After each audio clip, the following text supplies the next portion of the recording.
بسم الله والصلاة والسلام على رسول الله. اللهم صل وسلم وبارك على سيدنا محمد سيد الخلق والمرسلين. السلام عليكم ورحمة الله وبركاته. إخوتي وأحبتي في الله، رب اشرح لي صدري ويسر لي أمري واحلل عقدة من لساني يفقهوا قولي.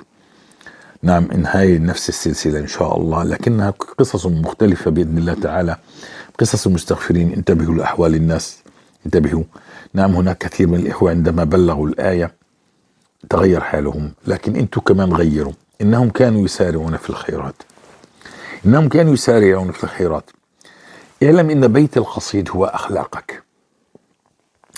أنت بتمثل دين الله، أنت بتمثلش نفسك ولا بيتك ولا أهلك، أنت بتمثل دين الله.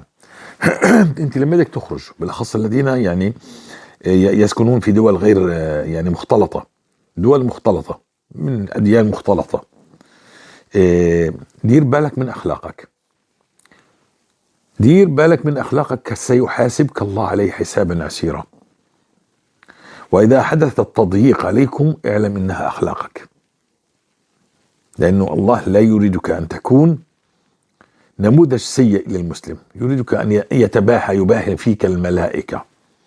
انظروا إلى عبدي، انظروا إلى عبدي. نعم، شوف كيف الناس يحبونه، شوف أخلاقه، شوف المواقف الجميلة، شوف كيف ينصرني وينصر ديني وهو بهذه الأخلاق. هذا ما يريد الله منا. فإنك أنت تفكر أنك ماسك مسبح وتستغفر وتقرأ قرآن وقائم في الليل وكل شيء، والآخر أنت إنسان سيء الخلق. من أول ما تؤتمن تخون، أنت مسكين، أنت مسكين. فانتبه، لازم أنت تمثل أخلاق المسلم الذي يريده الله. إنما بعثت لأتمم مكارم الأخلاق. تعرف أنه كفار قريش كانت أخلاقهم أرفع من أخلاقنا مليون مرة من هذا الزمان، لكننا سبحان الله إحنا ما خلينا شيء إلا اقترفناه. يعني اليوم القطيعة والبغض والكره يا جماعة، لا حول ولا قوة إلا بالله، لا حول ولا قوة إلا بالله. مفاهيم الدين تغيرت.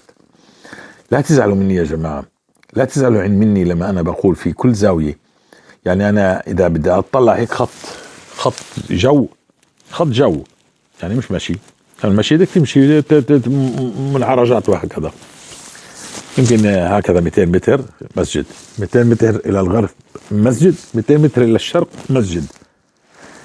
والله 250 متر إلى اليمين، طبعا مش بالطريق، يعني هيك خط جو مسجد. هذول حولي، وبالآخر عمالين نسأل ونبحث عن ديننا في السوشيال ميديا.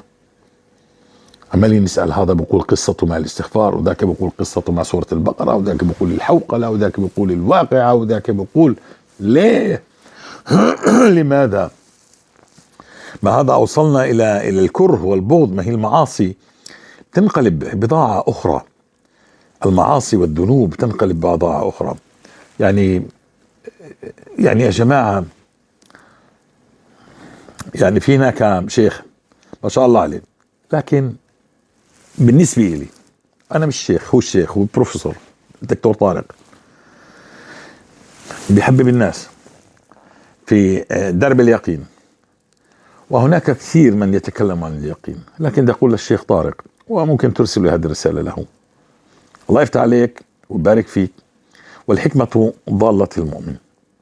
بعث الله غراب لبني آدم حتى يعني أرى أخاه كيف يواري سوءة أخيه. وبعث الله رجل من أقصى المدينة يسعى، قال: يا قوم اتبعوا المرسلين. أعدني ما تعدني، أنا لست عالما ولست شيخا، لكن عرفت يوما إنها الذنوب، وأن مفتاح الفرج هو الاستغفار. مفتاح خزائن الله هو الاستغفار، مفتاح تعظيم الله هو الاستغفار.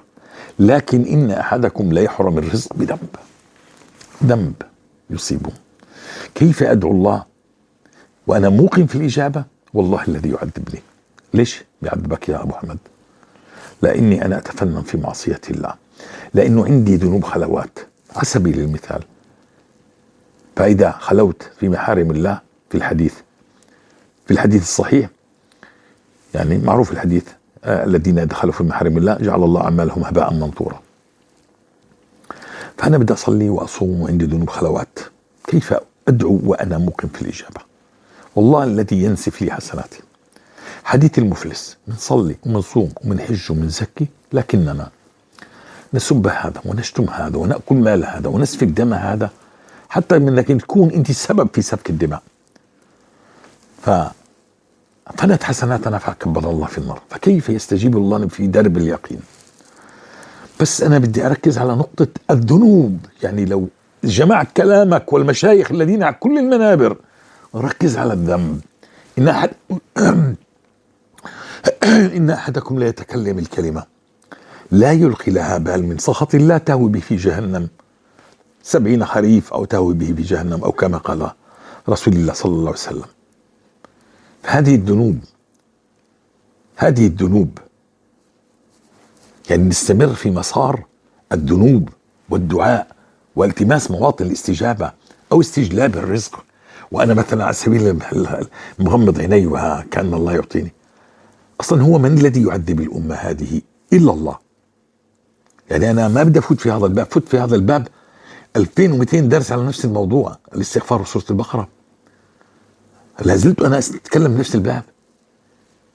لما إحنا بنعرف المرض في احتمالي لما من شخص المرض 99% قد ننجح في علاجه، لكن إذا نبقى في الظن ونبقى نتفقد ونظن أننا نحن خير الناس لأن فقط نصلي، وهذه الصلاة التي فيها ذنوب الخلوات، وهذه الصلاة التي فيها حديث المفلس، وهذه الصلاة التي فيها يا رسول الله إنها تصوم النهار وتقوم الليل لكنها تؤذي جيرانها في لسانها قال لا خير فيها فهي في النار، وهذه الصلاة التي أنا أزكي نفسي كما فعل إبليس وقال أنا خير منه وهكذا، هذا شرك. والصلاة التي إنما أوتيته على علم، أنا الذي أفعل وأنا الذي أقوم وأنا الذي أترس وأنا الذي أتعلم وأنا الذي شريت وأنا الذي بعت، هذه كما قالها قارون إنما أوتيته على علم، وكل هذا ثم ولا يؤمن أكثرهم بالله إلا وهم مشركون.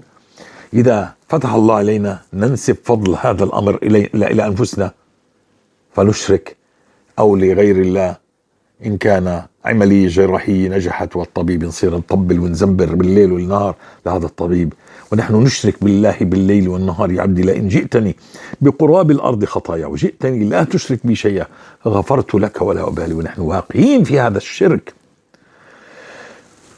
الكلام كبير وكثير جدا جدا جدا جدا في هذا الباب. إنها الذنوب، إن أحدكم نعم ما من شوكة تشوك العبد إلا تحط من خطاياه وترفع درجته. فهذه الشوكة تحط من الخطايا. طب أنا أقلع عن هذه الخطايا عشان الشوكة لا تصيبني، وهذا المنع لا يصيبني والله يفتح علي. ثم إن في الاستغفار وعود غير موجود في أي من الأذكار. والموضوع عندنا ليس أن نردد أذكار، والأذكار هي لغات، علينا أن نتقن كل لغة لحدة. نعرف ما معنى حديث رسول الله بالاستغفار، نلزم الاستغفار كما قال رسول الله حتى نقطف ثماره ثم نبينه للناس ونبلغ آية. نعرف ماذا قال رسول الله بسورة البقرة، اقرأوا البقرة فإن أخذ وبركة وترك وحسر لا تستطيع البطلة. فلا يأتي آت لا يقرأ سورة البقرة لربما هو حافظ لها، لربما يقرأها كل 4-5 أيام، وهذا الحديث لا ينطبق عليه مما وجدنا مما ينطبق على الذي يرددها يوميا ويكثر منها. فنتفقد ماذا في هذا الحديث ونعيش حقيقة. وإذا الحوقلة وإذا الصلاة على رسول الله بحديث أبي بن كعب، مش فيها واحد يجي يقول لي بده يساوي بين الاستغفار والصلاة على رسول الله من باب الظن. طبقت أنت حتى وجدت، ثم طبقت الاستغفار فوجدت ما الفرق بينهما. هل لك يعني بهذه التجربة تعيش مثلا 2 3 4 5، ولا أنت هيك بتظن على سبيل المثال؟ يعني سبحان الله، نحن أمة في ذيل الأمم لكثرة ذنوبنا. نحن نعرف الله ونتفنن في معصيته جل جلاله. احنا ما عرفنا الله، احنا عرفنا أوامر الله. فكيف لنا أن ندعو ونحن موقنين بالإجابة؟ وأصلا الله الذي منعنا إن أحدكم لا يحرم الرزق بذنب. طب نحن نتفنن في الذنوب. على كل حال يعني في بعض الأحيان صراحة تستوقفني مقاطع وأرى يعني الخلل كبير جدا جدا. اعذرني يا شيخ، إنه مشكلتنا في ذنوبنا، مشكلتنا إن إحنا نسير في مسارين لا نريد أن ننتهي. مسار ألا وهو الذنوب مستمرة لا ننتهي، أما من نهى النفس عن الهوى مش موجودين. وما فرقنا بين الذنب والسيئة، أو ما بين حقوق العباد وما بين حقوق الله جل جلاله. كيف أن الله لئن تبنا لبدل سيئات بحسنات التي بيننا وبينه، لكن ما بيننا وبين الناس عليك أن ترد الحقوق. فهذه التي يعني حتى الشهيد لا ينجو منها. فكيف أنا أتحرى مواطن الإجابة هكذا عبثا؟ طب إحنا ميان تركنا الذنوب والحمد لله رب العالمين، لازم لها استغفار، ففتح الله علينا بفتوح ما شاء الله تبارك الله، والأمور لا زالت. أنا ندعو في كل مواطن الإجابة فنرى الله قد استجاب، حتى أنك لا تصل إلى مرحلة لا تحتاج أن تدعو، أنت تستغفر. وإني لا أعطي الذاكرين فوق مسألة السائلين، فما أن يخطر على بالك وإذا الشيء عندك. هذا هو الجمال. إنما منعنا الله ليعرفنا فيه جل جلاله، ونحن نعرف أوامر الله، نعرف عشان نعرف من الرازق، من الرزاق، من الذي يرزقنا، من الذي يشفينا، من الذي يطعمنا. احنا في الماضي كنا يعني ننبطح تحت أقدام أصحاب النفوذ وأصحاب كذا، حتى طردونا من الشغل وأطبقت علينا الديون، أكثرت علينا الديون والأمراض وهكذا، فجئنا إلى الله يعني صاغرين. فعرفنا أن الله هو الذي يرزق حقيقة. احنا بنعرف كلام كثير، ولكن في القلب الرزاق هو اللي معلم اللي بالشغل بالمعنى. فأعتذر أن دخلت في باب، ففي كثير من المشايخ يعني هاي النقطة لا أدري لماذا لا يأخذ بها. ثم يعني باب 30,000 استغفار يعني هو من باب الإكثار وليس من التحديد. والأربع مرات سورة البقرة هي تجربة وجربها الآخرون فوجدوا فيها أنها تحلق كل السقطات وتعيدك إلى الفطرة السليمة. فإني أنا ما بين الاستغفار التي سيعيد الله فيه إذا تركت الذنوب، والاستغفار يهدم لذة الذنب. عشان نفهم الاستغفار، لما أنا بستغفر وعندي 20 ذنب، لما أنا بستغفر وعندي 20 ذنب مصر عليهن، فلما بستغفر أنا أستطيع أن أترك 3-4 من حالي، يعني أقلل من الغيبة والنميمة، أبعد شوي. فبصير الاستغفار لوحده يبعد الناس التي تأتي بالغيبة والنميمة، شوي شوي يبعد وجودك حد التلفاز، أو إنك أنت تبقى منهمك في السوشيال ميديا أو الأفلام الساقطة. شوي شوي مع الاستغفار تبدأ تفطر هذه العزيمة عن الحرام، وينمي عندك الله شيء آخر، حب الطاعات. نعم هكذا. فبهذا الاستغفار الذي يهدم الملذات الباطلة ويأتي بالخير، نعم، وتبدأ الأرزاق تعود. فأنا ما عدت بحاجة للقرض الربوي الذي أخذته الذي يحاربني الله فيه. فشوي شوي سيعيد الله، لأنه هذا القلب يصبح يبصر. كاين أنا مخرب الدنيا، إنه لا يغان على قلبي، فهذا الغين غشاوة، أنت مش عارف حالك شو بتعمل. فبهذا الاستغفار يزيل الغشاوة، فبتصحى بتعرف إنه صرت تراقب إنه الاستغفار عمال يطير لي هذول أصحاب الغيبة والنميمة. أنا كان عندي أصحاب سوء، بطلت أشوفهم. كثير من الناس ذهبت من حياتي. انشغلت في الاستغفار، أشغلني الله في الاستغفار، أشغلني الله في الصلاة في وقتها. فبدأت الأمور تتغير في هذا الاستغفار. أنت تردد أستغفر الله أستغفر الله، والأمور عمال تتغير معك شوي شوي. وإذا الأرزاق بدأت شوي شوي تعود، شوي شوي. ولا إذا الأمراض التي كانت تعاني منها والأسعار عمال شوي تتراجع شوي شوي، يعني أيام تمشي أشهر تمشي، هكذا الأمور عمال تتغير، تنقلب الأمور. قضي الدين، شوي شوي رفع هذا السحر الذي صار له 20 سنة علي. شوي شوي أنا بدأت ما شاء الله كل صلاة في وقتها، بدأت أحفظ سورة البقرة على سبيل المثال، بدأت فتحت قناة، بدأ الله يشغلني. إذا أردت أن تعرف فيما أقامك ففي مقامك عند الله فانظر فيما أقامك. فشوي شوي هذا كلياته يتغير معك، متغيرات أنت ما كنت تحلم فيها ولا تستطيعها. فهكذا. ومع سورة البقرة سيقودك الله لسورة البقرة، لأنه الاستغفار يعمل على محي الذنب ويعيدك إلى المسلم القوي، واليد العليا فوق اليد السفلى.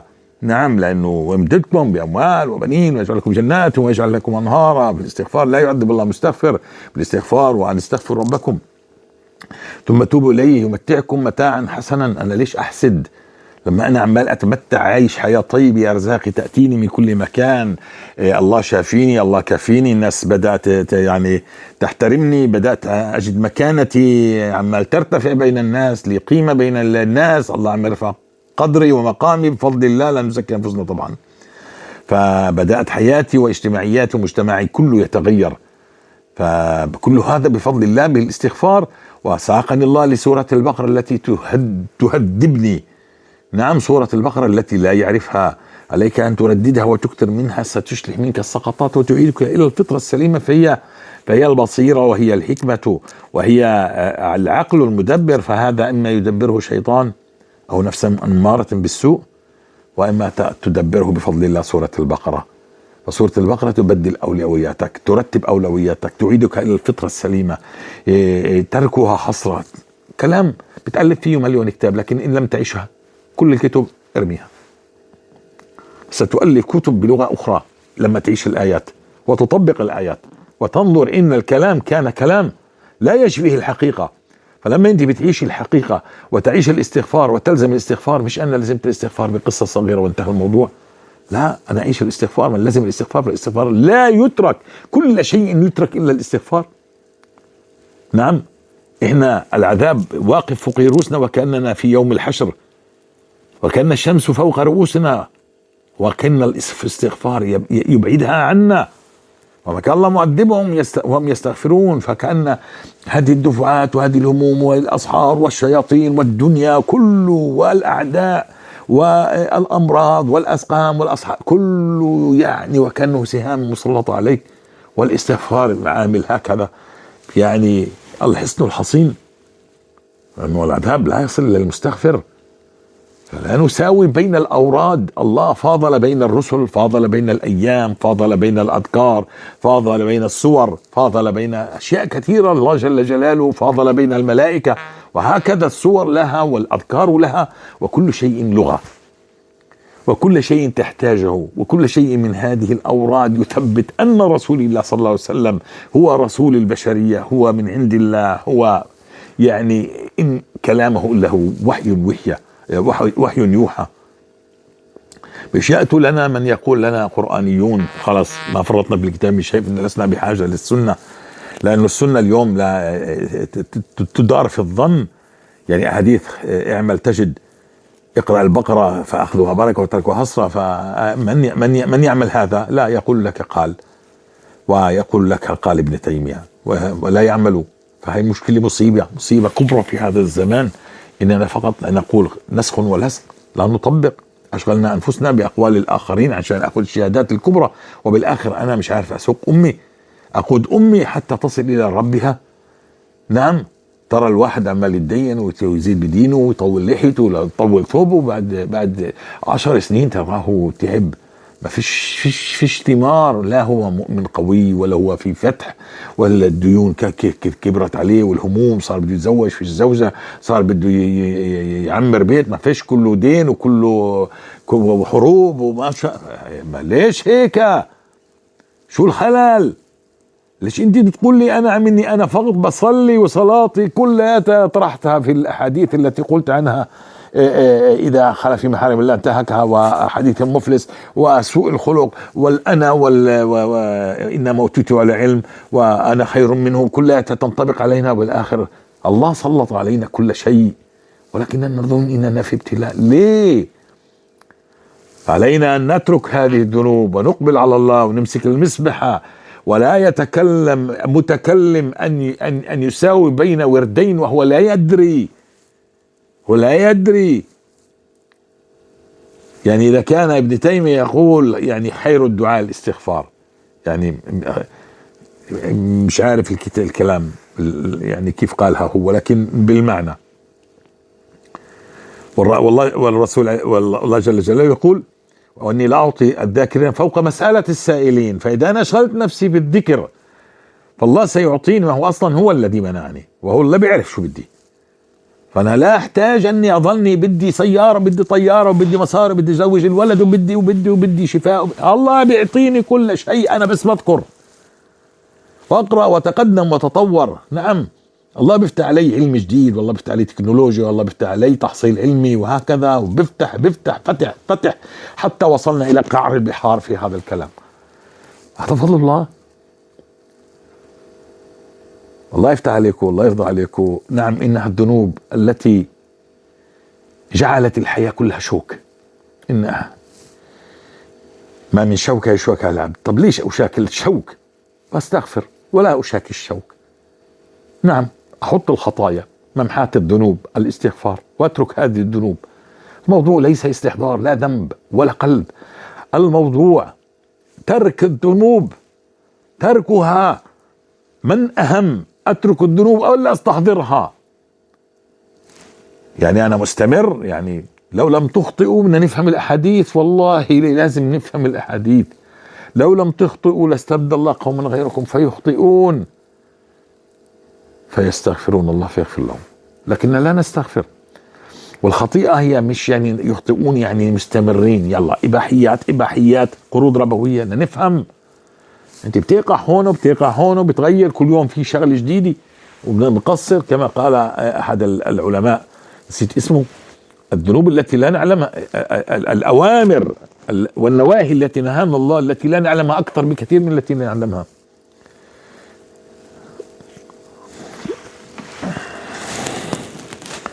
فهذه الرساله حبيت ان تصل الشيخ خالد، نحبكم في الله والله. بس انا عندي مشكله صراحه مع انه يأتي واحد بس بحط راسه كلياته بعقل ايش 30,000، من أين لكم هذه بدعة؟ طيب لأبو هريرة كان 12,000، والله ما حددنا. ولما عشت هذا الحلورد والله ما كنت أعرف هذا الكلام كلياته، وكل اسم تسمعه والله ما كنت أعرفه. يعني عايشين بتخبط 40 سنة، ديون وهموم وكروب، بدلنا التجارات وبدلنا العبادات وزدنا بالعبادات، ما تغير شيء. لما سوينا هيك للذنوب وأقبلنا على الله بالصلاة بالتكبيرة الإحرام الأولى، ساق الله لي الاستغفار. لزمت الاستغفار بقصة الاستغفار التي كانت عند عبد الرحمن اللحياني ومع الإمام أحمد مع الخباز، ما سألت الله بشيء، أنا بدي شيء. فعرفت خارطة الطريق، لكن ما حدا حتى علمني كيف أستغفر بأي صيغة. بدأت أجرب حتى وصلت إلى 30,000.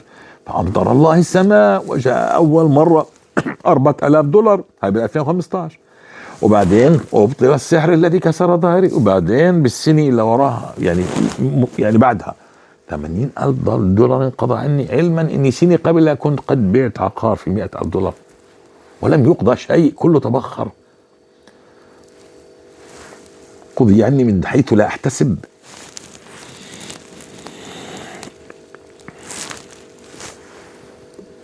يعني شوف من عظم الامر انه المستغفر الوحيد الذي بيتكلم ترك ذنوبي. الحافظ لا يقول ترك ذنوبي، والقائم لا يقول ترك ذنوبي، بيقول رب اغفر لي، يعني فقط، يعني هو مستمر بالذنوب. والحافظ والقارئ والصائم والشيخ لا نترك، احنا فقط انه ايش، لكن المستغفر الذي يتفقد كل صغيرة، فهذا هو التعظيم. اسمع هذه القصص نسمعها معا، يعني مع انه انا صراحة لحظة شوي. يعني هذا الاخ عاش في حويلات الحرب التي هنا عندنا، عاش سنة وشوي، تقريبا سنة، والقصف فوق رأسه، ثم خرج وياته بأمال، هو مشرف من خارج البلاد.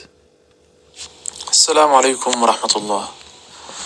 أنا أخوكم محمد، أحد المشرفين في قناة بلغوا عني ولو آية، ولدينا اليوم قصة لأخ من الأردن وعنوانها من الظلمات إلى النور، فنبدأ على بركة الله. السلام عليكم أستاذة شيماء، أبشرك أني تركت ذنوب الخلوات بجميع أشكالها منذ أن بدأت بالاستغفار، وأعانني الله عز وجل أن أترك التدخين أيضا، ولله الحمد. فأنا أستغفر بأعداد متفاوتة ولكن لا تقل عن 10,000 في اليوم، وأقرأ أيضا سورة البقرة مرة واحدة كل يوم. وقد حافظت، وهنا يعني ما شاء الله تبارك الرحمن، وهنا قد حافظت على الصلوات الخمس في المسجد، وأصبح عندي ورد يومي جزء من القرآن. والله حياتي تغيرت 180 درجة، يعني ما شاء الله، من ذنوب الخلوات يعني إلى عتبات المساجد. الله يعني نسأل الله أن يبارك له. وأصبح عندي ورد يومي جزء من القرآن. والله حياتي تغيرت 180 درجة، وأشعر بالطمأنينة والسكينة، وأصبحت أرى الذنب مثل الجبل، ولله الحمد.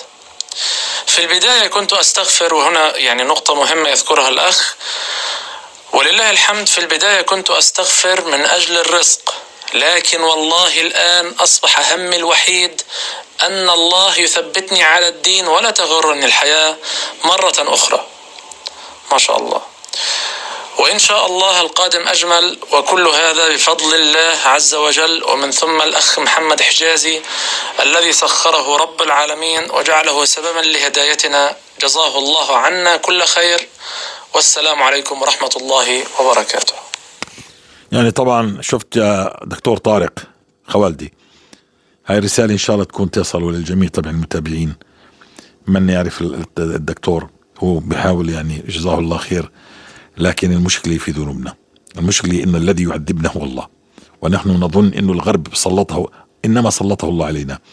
فهذا الأخ كان تحت القصف، أنتوا عارفين وين بحكي، أنا من الداخل، لكنه كان في تحت القصف. هو بدأ الاستغفار قبل الحرب، ولازم الاستغفار خلال الحرب، ونجاه الله هو وعيلته من الحرب كلهم وخرجوا. وليتكلم، شوف كيف يتكلم. الحمد لله رب العالمين. نسمع كمان قصة، أنا بسمع القصص معاكم صراحة. السلام عليكم ورحمة الله وبركاته. أستاذة شيماء، أنا جيهان من سوريا. أنا كنت بقرأ سورة البقرة من زمان بس بدون استغفار. المهم وسبحان الله أهلي كلهم بدهم إياني أتزوج، وهاكلين همي إني أنا ما تزوجت لحد هلأ. في أواخر سنة 2024 شفت رؤية. الرؤية إنه أنا وأمي تقول لي يلا نروح على شيخ، وأنا أقولها ما بدي أروح لأنه حرام. المهم كنا نروح، كنت أشوف شخص بيشبه عمو محمد حجازي. طبعا أنا ما بعرف ولا عمو محمد حجازي أبدا. المهم كان يقولوا لي بنتي أنت بس لازم تتابعي تعليمات عمو محمد حجازي ودواكي عندي. كان يمسك إيدي ويقول لي خلاص بس تتابعي التعليمات، وخلص الحلم. بعد فترة ولا أنا داخلة بجروب واتساب، ولا بشوف البنات بيبعتولي مقاطع عمو محمد حجازي. أنا هون انصدمت، قلت سبحان الله نفس الرؤية، معناته هذا شخص مهم. وبلشت بالاستغفار. كنت أنصدم، أقول العالم يا الله كيف بيوصلوا 30,000؟ مستحيل. وأنا بلشت ب1000، وسبحان الله وصلت 30,000. أمطرت السماء، وسبحان الله كل ما كنت أوصل ل27,000 إلا شوي وتمطر. سبحان الله. مع سورة البقرة مرة واحدة. ولكن في فترة جدا صارت عندي وسواس حتى لدرجة الانتحار بعيد عنكم. بس جزاهم الله كل خير، البنات اللي كانوا في الجروب كانوا يجبروا بخاطري ويقولوا لي إنه لازم أصبر. والشكر لله أولا، ثم لعمه محمد، لعمه أحمد الغامدي اللي أرشدني على طريق الصحيح وكان ينصحني، الله يعطيهم العافية. كل من وقف بجانبي. وفي هذيك الفترة كانت أصعب فترة بحياتي. المهم كنت أترك الاستغفار وأرجع. سبحان الله كل ما أرجع الاستغفار تصير معي معجزة. من المعجزات اللي صارت نصر سوريا، أمطار، ترك ذنوب، ترك أغاني. ما بحب أروح لا أعراس ولا إشي. المهم كنت أجاهد نفسي قدر المستطاع، وأضيف إلها الصلاة الإبراهيمية. سبحان الله الصلاة على النبي مع الاستغفار كتير حلو. ودائما كنت آكل حلويات. طبعا أول سنة بعمري 2025 تجيني هدية من كل مكان، من حيث لا أحتسب ومن حيث أحتسب. قضاء كمان الله أضالي ديني، كان دين على أمي $3000، أكيد بفضل الله ثم الاستغفار. طبعا أنا فقط بالبيت الوحيد الملتزمة ومداومة على الاستغفار سورة البقرة مرة واحدة. سبحان الله كنت أقرأ سورة البقرة لشهور، بس أنا ما شفت ثمرات إلا ما بلشت بالاستغفار ومنامات مبشرة. بدعو الله يهدي عيلتي إلى الصلاة والاستغفار وطريق عمو محمد حجازي. بشكر كمان مشرفتنا اللي وقفوا معي كتير، غدير وابتسام، بفضل رب العالمين. وكمان ابن أخوي وقع من طابق عالي جدا وأنا على يقين بالله، وكنت أستغفر الله، وسبحان الله الكل كان مصدوم إنه ما صار له إشي أبدا، بفضل رب العالمين وبفضل الاستغفار. سبحان الله، أول ما بلشت الاستغفار تحجبت بفضل الله، ثم الاستغفار والصدقة. الله نجاني من حوادث وحريق وكمان من الكهرباء. سبحان الله، حتى لما كنت أشتري يجي عبالي لحاله، أشتري يعني يجي عبالي إشي يجي لحاله. سبحانك ربي، سبحان الله. بس نستغفر فورا الإنسان بترك الذنوب، وبس تترك الاستغفار ترجع للذنوب. فالتزموا بالاستغفار. ادعوا لي، بتمنى توصل لرسالتي لعمو محمد حجازي، وإنه يدعي لي الله يرزقني زوجي الصالح النقي التقي، ويكون محافظ على الاستغفار، ويهدي عائلتي إلى الصلاة. وصلت لعمر 28 ولا مرة فرحت مثل هاي السنة. سبحان الله، كنت أقرأ قرآن، كنت أصلي، كنت أقرأ سورة البقرة، بس هاي السنة مع عمو محمد حجازي والاستغفار سورة البقرة حياة نعيم. سبحان الله، حتى دعائي صار مستجاب بفضل الله ثم الاستغفار. تركت العلاقات المحرمة نهائيا، مع أنه ما كنت أقدر أتركها، مستحيل، بس سبحان الله ما في مستحيل مع رب العالمين. تركت الأرجيلة وتركت الأغاني. الله يجزيكم كل خير. للعلم أنا بوصل ل30,000 الاستغفار. والسلام عليكم ورحمة الله وبركاته. ما شاء الله، تركنا الذنوب، تركنا أرجلة، لبسنا اللباس الشرعي، تركنا العلاقات. انتبهوا للعلاقات المحرمة يا جماعة، انتبهوا. الله سيأتي لكم بأزواج خير من هاي اللي بتحكوا معها. ديروا بالكم يا جماعة، اتقوا الله، خافوا الله. نعم، ومن يتق الله يجعل له مخرجا ويرزقه من حيث لا يحتسب. ديروا بالكم يا جماعة، الاستغفار بدوب هذه حب الشهوات الحرام، بدوبها طبعا، ويأتي بالأدوات الأخرى التي تزيلها من حياتك، ألا وهي سورة البقرة الحالقة الماحقة لكل باطل. كل باطل لا يرضاه الله ستعيدك للفطرة السليمة، وتصير تحب ما يحب الله، وتبغض وتكره ما يكره الله جل جلاله. فهذه هي إن نعيش ونطبق يا شيخ، نعيش ونطبق. يعني حتى لو بتعرف شيء مثلا 10%، اليوم انت بتعرف 10% على الاستغفار، بعد لزومك للاستغفار بعد سنتين بتصير تعرف 20-30% على الاستغفار، بعد 10 سنين ستعرف أكثر وأكثر ماذا فتح الله عليك بالاستغفار. وهكذا هي سورة البقرة، لما منطبق أحاديث رسول الله كما قال رسول الله، ولا نجعلها أوراد وكأنها فقط للحسنات، إنها أدوات تعيننا على والوصول إلى الله، ونثبت على الدين فيها عندما نقرأ الحديث ونطبقه ونجده كما قال رسول الله، هكذا نثبت.